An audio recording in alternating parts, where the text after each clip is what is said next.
Мұхтар Әуезовтің «Абай жолы» романынан алынған үзінді.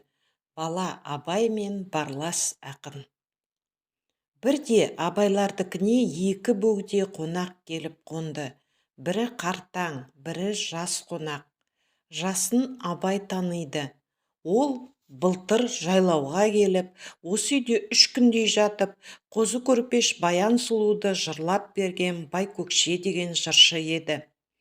Ал қасындағы қартаңдау кісіні Абай білмегенімен шешесі жақсы таниды екен.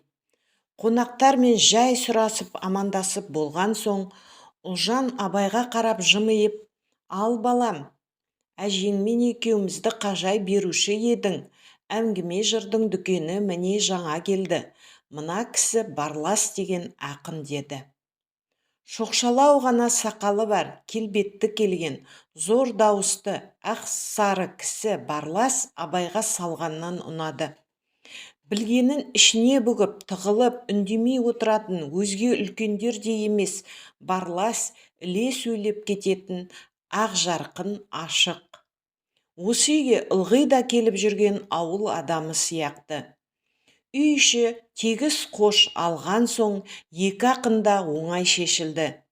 Осы түнде ас піскенге шейін барлас Қобыланды батыр жырын жырлады. Абайдың қазақ аузынан, кітап ішінен өмірі естіп білмеген ең бір сұлу, ең бір әсерлі, күшті жыры осы еді. Барлас жырын бітіріп, қол жуғалы қамданған уақытта Абай: «Мұны айтқан кім? Осы өлеңді шығарған кім екен?» деп бағанадан бері өзін сүйсіндірген ақынның атын білмек еді.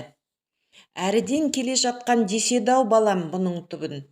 Ертеңінде жүруге ыңғайлаған екі ақынды Абайдың тілегі бойынша Ұлжан жібермеді. «Асықпай, әлі біраз күн қонақ болып кетіңдер» деді. Абай күндіз де, түнде де барластардың қасынан шықпайды. Осы жолы Абай әрі өзі, әрі шешесі арқылы салмақ салып, барлас пен Байкөкшені дәл бір айдай жібермей ұстап еді. Осы уақыттарда жас бала барлас пен Байкөкшемен біржолата дос жақын болып алды. Үйрене кере түнде барластың қойнына кіріп те жатады. Күндіз барынша күтеді. Бала Абайдың ұғымтал, зеректігіне қатты риза боп шын сүйген барлас бір оңашада жай ғана дақпақтап: «Шырағым, ер жетерсің, ер жетсең сірә нетерсің, алысқа шырқап кетерсің, шындасаң шынға жетерсің» деп еді. Барлас ақын мен Абайдың бойындағы мол дарын қасиетті сол кезде-ақ байқаған болатын.